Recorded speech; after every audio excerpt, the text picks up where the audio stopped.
Assalamualaikum warahmatullahi wabarakatuh. Salam sejahtera untuk kita semua. Perkenalkan, kami dari kelompok 3 ingin mempresentasikan tentang konsep pajak penghasilan badan usaha. Di sini saya Syifa Anindya bersama teman-teman saya Nur Khalifatul Jannah dan Widya Sari. Baik, untuk materi yang pertama, di sini ada subjek pajak. Subjek pajak adalah istilah dalam peraturan undang-undangan perpajakan untuk perorangan atau organisasi berdasarkan peraturan perundang-undangan perpajakan yang berlaku. Subjek pajak ini meliputi yang pertama, orang pribadi, yang kedua, warisan yang belum terbagi sebagai satu kesatuan, yang ketiga ada badan, yang keempat ada bentuk usaha tetap. Kedua, ada objek pajak.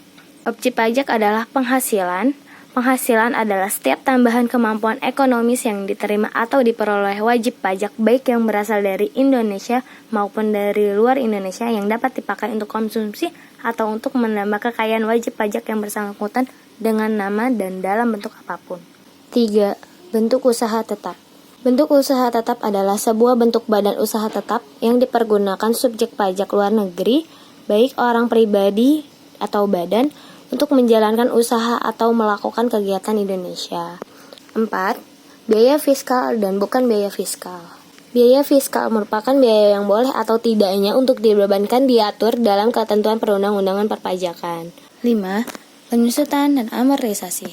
Penyusutan atas pengeluaran untuk pembelian, pendirian, penambahan, perbaikan, atau perubahan harta berwujud, kecuali tanah yang berstatus hak milik, hak guna bangunan, hak guna usaha, dan hak pakai yang dimiliki dan digunakan untuk mendapatkan, menagih, dan memelihara penghasilan yang mempunyai masa manfaat lebih dari 1 tahun, dilakukan dalam bagian-bagian yang sama besar selama manfaat yang telah ditentukan bagi harta tersebut.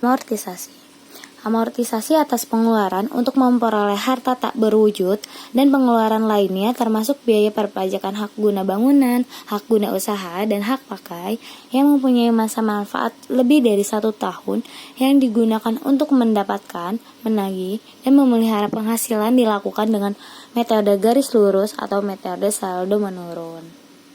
Lalu yang keenam ada penghasilan kena pajak.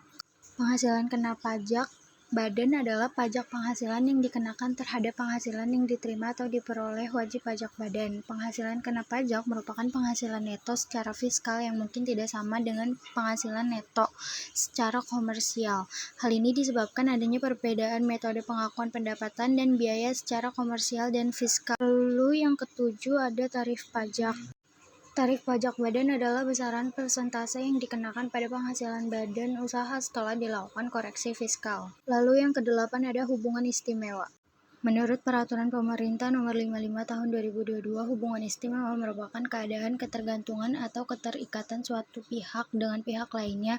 Ada beberapa kriteria yang menentukan hubungan istimewa, seperti hubungan istimewa karena kepemilikan atau penyertaan modal, hubungan istimewa karena hubungan darah atau perkawinan, dan hubungan istimewa karena hubungan bisnis atau komersial. Lalu yang kesembilan ada penilaian kembali aktiva tetap. Penilaian kembali aktiva tetap badan adalah proses penilaian kembali nilai aset tetap yang dimiliki oleh badan usaha untuk tujuan perpajakan. Lalu yang ke-10 ada kredit pajak luar negeri. Kredit pajak luar negeri atau KPLN adalah pajak terutang atas penghasilan yang diperoleh dari luar negeri. Bagi badan usaha yang menerima pendapatan dari negara lain, KPLN merupakan peraturan yang perlu dipenuhi.